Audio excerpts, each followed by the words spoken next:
The East Quadrant pressure seal had been lying to Joel Harker for 3 days, and he was beginning to take it personally, not in any dramatic sense. Joel did not do dramatic. He did methodical, he did thorough, and on particularly eventful mornings he did mildly exasperated. But dramatic was a register he'd quietly retired sometime around his second year on ES Minor, when he'd realized that the moon had absolutely no interest in reciprocating. It just sat there beneath the station, frozen and enormous and geologically indifferent, running its slow tectonic arguments underground, while Joel read its outputs on a screen and made notes in a logbook that 3 people in the known universe would ever read, one of whom was him. The seal's sensor was reporting a 0.3 bar fluctuation that the secondary diagnostic flatly refused to confirm.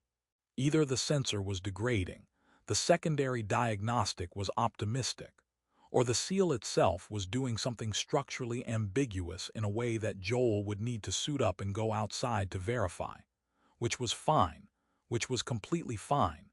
It was just that the surface temperature this week was sitting at -61°C, and the wind was conducting itself like something with a grievance.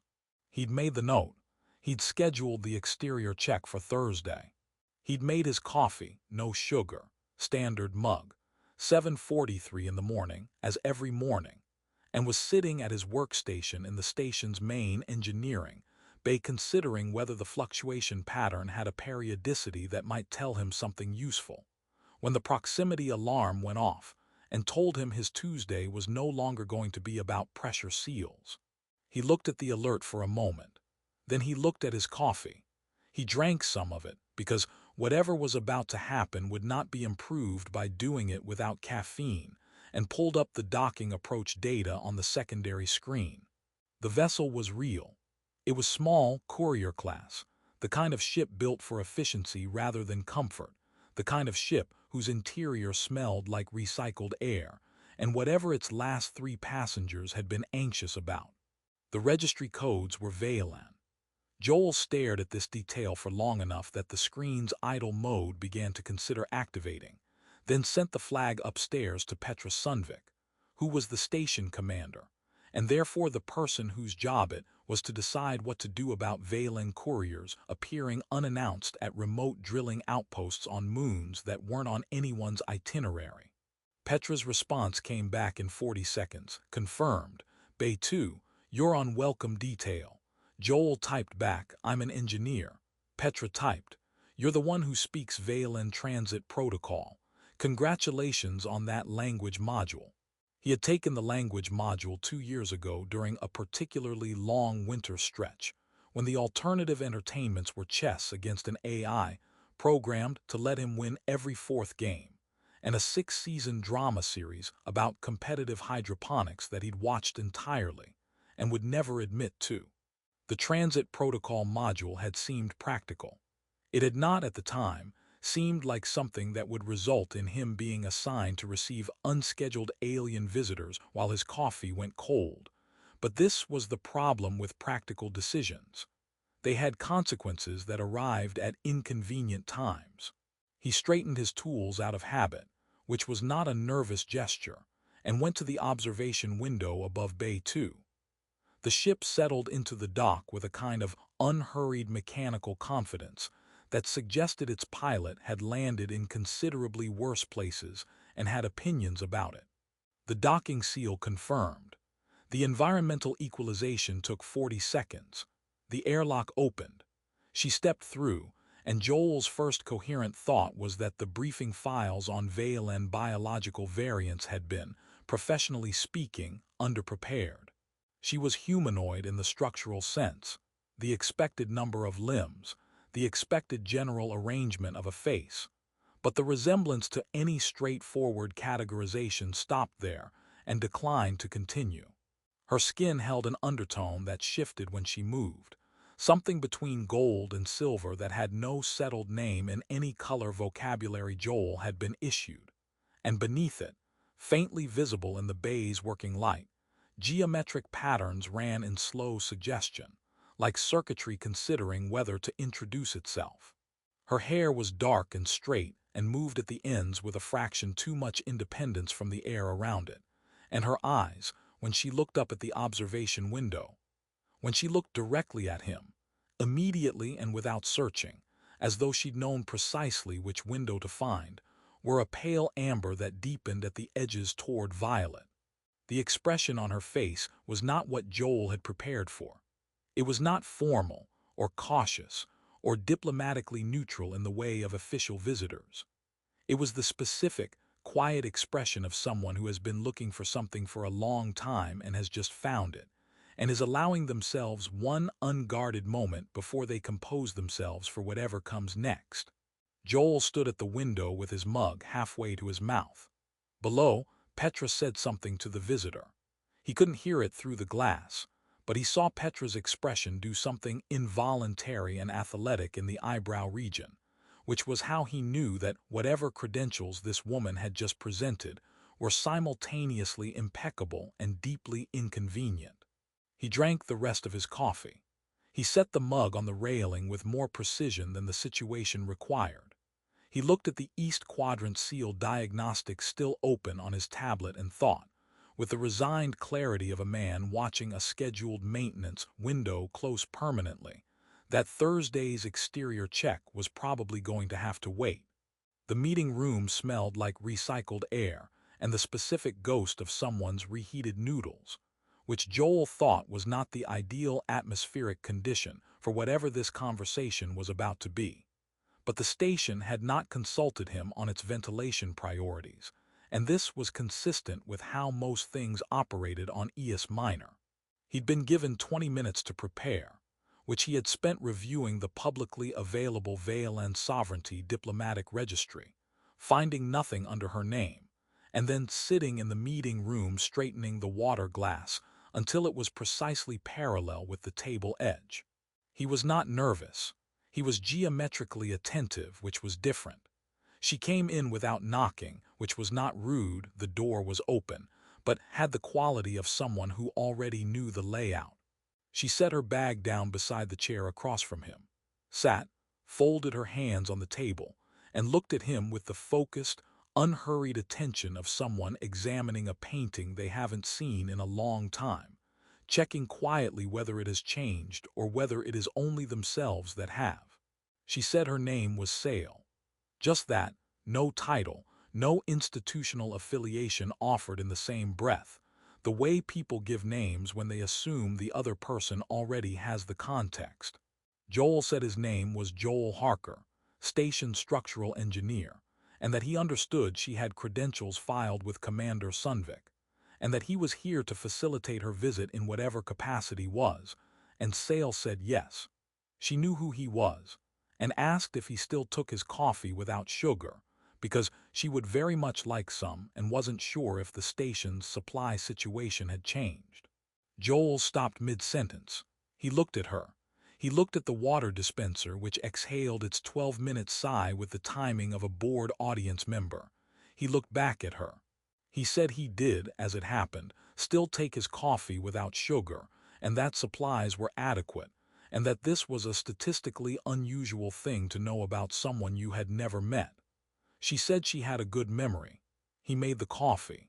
He did it at the counter along the wall with his back to her for 90 seconds, which he used to run a rapid internal audit of whether he had ever met this woman, appeared in any public forum where this woman might have observed him, or published any documents in which his coffee preferences were footnoted. The audit returned negative on all counts. He brought the cups back and sat down. She wrapped both hands around the mug in the way of someone who had done this in cold places before, which should have been an unremarkable gesture, and somehow was not. Over the next few minutes she asked him about the East Quadrant seals.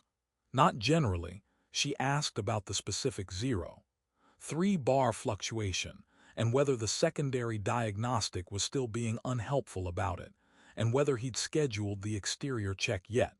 She said this in the conversational tone of someone asking about a problem they'd heard mentioned, except that Joel had not mentioned it to anyone except Petra and his own logbook, and Petra had been in the docking bay until 10 minutes ago. Joel put his coffee down. He asked her how she knew about the East Quadrant. She said she remembered him talking about it, and left the sentence standing there in the recycled air like a piece of furniture in an otherwise empty room. He tried the first explanation. She had accessed internal station diagnostics remotely, which would be a significant security breach, but was technically the most rational answer available. She listened to this with the patient expression of a professor who has heard a student arrive at a wrong answer through entirely reasonable steps. He tried the second. She was an extraordinarily skilled cold reader, extrapolating from microexpressions and contextual station data in real time. She nodded as though this was also a fair attempt. He did not try a third immediately, because he noticed that his left hand was drumming on the table, 4 fingers, irregular rhythm, a habit he'd had since university, and which he performed entirely without volition when he was working through a problem. And she was watching it with the specific non-surprise of someone watching a thing happen that they had already accounted for. He stopped drumming. He asked if there was something else she wanted to tell him. She said there were quite a few things she wanted to tell him, and that she intended to, but that she'd found it was generally better to let people arrive at the question themselves rather than opening with it, because the opening tended to make people defensive, and defensiveness made the conversation longer, and she had found longer conversations about this particular subject tended to involve more furniture being pushed back. Joel looked at the table, which was bolted to the floor, and found this detail mildly reassuring. She asked what he thought of Valen theoretical physics as a starting point. He said he knew the basics, the layered probability models, the quantum causality frameworks, the work on what the translated literature called temporal architecture. She said that was actually more than most, and seemed to mean it, and asked whether the layered probability models had struck him as theoretically plausible or primarily metaphorical. He said he'd always thought the mathematics was more serious than the popular science treatment suggested. She said yes, and that she worked in an applied research division built on exactly that seriousness, and that the application was considerably more complicated than the theory, and that the theory was already complicated enough to have ended several careers and one marriage that she was aware of. Joel asked what the application was. She said it was, in the broadest terms, the structural management of timeline variants, and watched his face arrange itself around this information. He said that sounded like time travel. She said it was emphatically not time travel. Time travel implied tourism. What her division did was closer to municipal planning, except the municipality was causality, and the zoning disputes had quantum implications. Joel looked at her for a moment and then laughed, and it was a real laugh, the kind that comes from genuine surprise, and something beneath her skin shifted. The geometric patterns pulsed once, warmly, visibly, and then settled. She noticed him noticing, and said that happened when something caught her off guard, that her baseline regulation wasn't always fast enough for things she hadn't predicted. He asked if that happened often. She said less than it used to. She looked at him when she said it, and the water dispenser sighed, and she reached into her bag and placed a small device on the table between them. Dark, flat, the size of a deck of cards, its surface absorbing the strip lighting with quiet determination, and said there was something she needed to show him, and that she would ask him to look at it fully before he decided how to respond. She said she understood his response might involve some profanity. Joel, who had last sworn with genuine feeling when a pressure seal blew at 3 in the morning and filled his helmet with drilling compound, said he would do his best to remain professional. She activated the device and the display surface opened, and Joel Harker looked at the photograph, and his best was immediately and thoroughly insufficient. The photograph was him. Joel knew this the way you know your own handwriting, the way you know the sound of your own name spoken in a crowd, not through analysis, but through the immediate and unargued recognition that precedes analysis and makes it largely redundant. He knew the set of his own shoulders. He knew the haircut he'd had since he was 29 because a woman at a transit hub barbershop had said it suited him, and he hadn't found a reason to disagree since. He knew the scar on his left forearm, 8 centimeters, faint but permanent, from a welding tool that had failed at an angle it had not been designed to fail at when he was 22 and still believed in cutting corners on safety checks. The scar was not in his public personnel file. It was not visible in any official documentation. It was simply his, the way certain things are simply yours, private and unremarkable and entirely non-transferable. It was in the photograph. He was standing beside Sale in an environment he had never visited, some kind of exterior platform, a railing behind them, and beyond the railing an ocean of what appeared to be liquid copper catching a light source that was not quite a sun. The horizon occupied by a structure so architecturally ambitious it read at first as a mountain range before the right angles gave it away. The sky was a deep amber. Everything about the location was wrong for any place he had ever been, and he had been to 11 stations, 4 transit hubs, 2 orbital platforms, and his mother's house in Porto, none of which featured copper oceans or structures you could initially mistake for geography. He was not looking at the camera. He was looking at Sale, with the specific focused quality of someone who has completely forgotten there is a camera present, and the expression on his face was one Joel had never seen on his own face before because he had never had occasion to make it in any mirror he'd stood in front of. He turned the display over.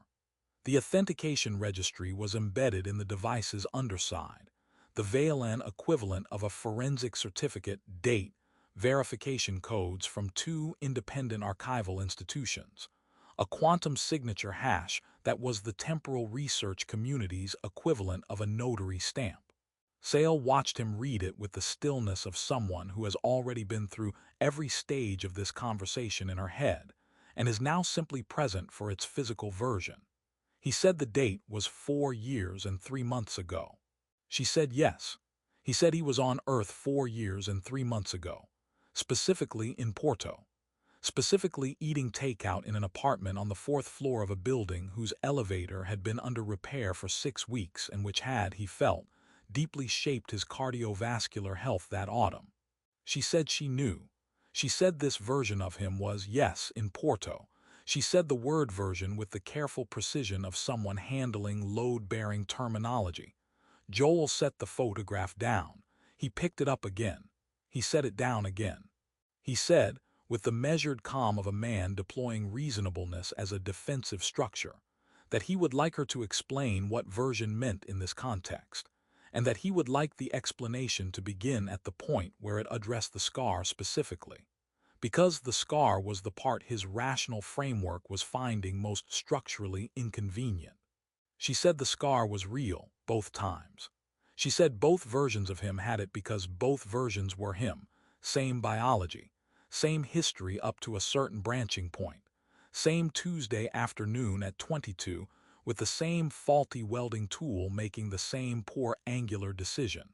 She said the divergence happened after that, along a causality branch she would explain, and that the photograph was taken at a point along that branch, where both of them were stationed at a joint research platform called the Meridian Anchorage, and that the platform was real and could be verified in the VLN Public Infrastructure Registry under its decommission record, which it had because it no longer existed, which was related to everything she was about to tell him.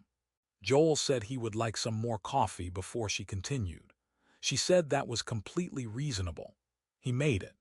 He took longer than necessary, standing at the counter with his back to her, because the counter was where you stood when you needed 30 seconds of pretending to do something practical while your understanding of your own personal history underwent emergency renovation. The coffee machine beeped. He poured. He stood there an extra moment. He came back. She had, while he was at the counter, taken out a second device, this one projecting a quiet holographic display about 30 centimeters above the table surface, a pale geometric diagram that floated in the strip lighting like a map of something that had no interest in being navigated easily. It showed branching lines, some solid, some rendered in a fainter material that suggested impermanence, and at various intersections, small notations in a script that was partially Valen and partially a symbology Joel didn't recognize. He sat down and looked at it. He said it looked like a transit network designed by someone having an interesting philosophical crisis. She said that was, genuinely, not far off. She said her division's lead theorist had once described their work as urban planning for events that hadn't decided whether to exist yet, and that this description had made it into 2 academic papers and a recruitment brochure before anyone thought carefully about whether it was reassuring. He asked what the faint lines were. She said those were collapsed variants. She said the word collapsed with a small, precise weight that told him it was a technical term and also possibly something else, and she pointed to one of the faint lines, a branch that extended a reasonable distance from a junction point before ending in a notation he couldn't read, and she said that was causal 7. He asked what causal 7 was. She picked up the photograph from the table between them and held it for a moment, not showing it to him but simply holding it, and the geometric light beneath her skin ran a slow, complicated pattern that she either couldn't or didn't try to regulate, and she said causal 7 was where they had spent 4 years together, and that it no longer existed, and that this was the part of the conversation she needed him to be sitting down for. Joel pointed out that he was already sitting down. She said yes, but she had found it was worth confirming. Causal 7 had been a stable timeline variant for 11 years before it became a problem, and the problem, Sale explained, was not dramatic in the way that problems involving the structural integrity of causality perhaps ought to be. It was bureaucratic. It was the kind of problem that announced itself in monitoring data and got assigned a reference number and sat in a review committee's queue for 8 months before anyone with decision-making authority looked at it seriously, which Joel found, in some way he couldn't immediately articulate, deeply comforting. Even the unmaking of timelines, apparently, involved committee meetings and document queues. The universe was not so different from station management after all. The propagation errors were real, she told him. Causal 7, continued existence, had been generating irreconcilable contradictions in 3 adjacent timeline configurations. Not catastrophic contradictions, not the kind that announced themselves with visible phenomena, but the slow structural kind, the kind that compromised load-bearing elements gradually, and showed up in the monitoring data as small, persistent anomalies that individually meant nothing and collectively meant the whole architecture was heading somewhere irreversible. Her division had spent 14 months modeling the options.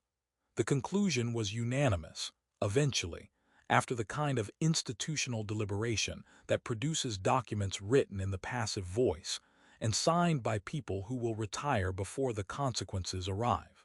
Causal 7 was collapsed, folded back into the primary timeline. The event was, by every official metric, a complete success. Joel asked what an incomplete success would have looked like. She said he was looking at one. The collapse was not, she said, like deletion.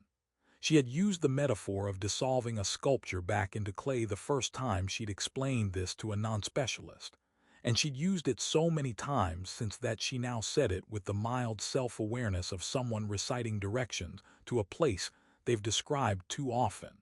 Most of the variant's material reintegrated cleanly. Quantum signatures resolved. Causal chains collapsed to their primary timeline equivalents without remainder. People who had existed in Causal 7 either had primary timeline counterparts their signatures reintegrated with, or were absorbed into the probability field without. And she paused here in the way of someone choosing words that are technically accurate and also the least alarming available, without persisting. Joel asked what persisting meant in this context. She said it meant him. His causal signature had been complex enough, entangled deeply enough with Causal 7 specific architecture, with 14 months at the meridian anchorage, with 4 years of a life that timeline's version of history had built around him, that the collapse hadn't resolved him cleanly. He hadn't reintegrated with his primary timeline counterpart the way the models predicted. He had instead persisted as what her field called a causality fragment, fully real, fully present, fully supported by the current configuration of events, his history rewritten seamlessly around the 4-year gap so that no absence was felt, no seam was visible. The primary timeline's version of his life closing over the missing years the way water closes over a stone. He had a history, it was real. It simply didn't include the meridian anchorage or the copper ocean or her. Joel sat with this for a moment. He looked at his forearm, he said. So the primary timeline's version of him just continued. Went to Porto, ate takeout, worked on the elevator fitness program. She said yes. He said, and the version of him that existed in Causal 7 for 14 months and then 4 years, and then he picked up the photograph, then this. She said that version of him was him, that there was not a meaningful distinction, that the mathematics of causality fragments was unambiguous on the point that he was not a copy, not a remainder, not a secondary instance of a person. He was Joel Harker, structural engineer, with a scar on his forearm and a coffee preference and a comprehensive knowledge of East Quadrant pressure seal behavior. And 4 years of his life had simply been architecturally removed, and he had arrived in the primary timeline whole and intact, and entirely without the specific memories that she had spent the last 4 years carrying alone. He asked why she came. She said her research team had identified his causal signature here on ES Minor 6 weeks ago. She said the scientific reason for the visit was to document a confirmed causality fragment, which was rare enough to constitute a significant research event, and that the documentation work was real and she would be doing it, and that the paperwork alone would occupy several months and 2 graduate students who had not been told the full context, because the full context was the kind of thing you introduced gradually. Then she stopped, and the geometric patterns under her skin ran slow and complicated, and she said that the scientific reason was not the only reason. Joel said he'd gathered that. She said she needed to know if anything remained. Not memory. She understood the memory was gone. She had understood that before she came, she was a temporal researcher, and not someone who collapsed the basic mechanics of causality fragment theory because she preferred a different outcome. But sometimes, she said, in documented fragment cases, something persisted below the level of conscious memory. Not recollection, more like orientation, the way a person can navigate a familiar room in the dark. Joel thought about the observation window, about looking immediately at the right one, about the inch-to-the-left sensation when she walked through the airlock, the feeling of the station shifting in some way that had no engineering explanation.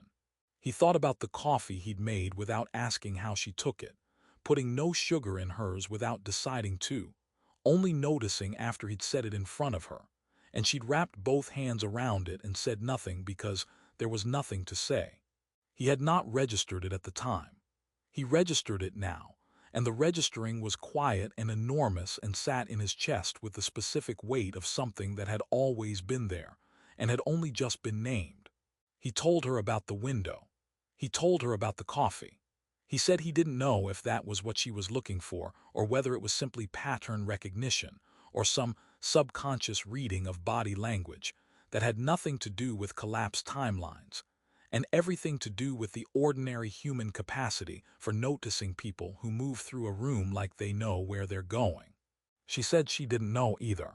She said the honest answer was that the science didn't have a clean resolution for it, that whether what he described was a genuine fragment of Causal 7 causal architecture, or simply 2 people in a room responding to each other in ways that people sometimes did, was a question her instruments couldn't definitively answer, and that she had decided before she came that she would accept whichever answer was true and not ask the universe for more than it was prepared to give. Joel said that sounded like something a person said when they had spent a long time being reasonable about something unreasonable. She said she had had 4 years of practice. He looked at the photograph one more time. Then he set it on the table, face up between them, and he left it there, not putting it away, not returning it, just leaving it in the space between them where it had all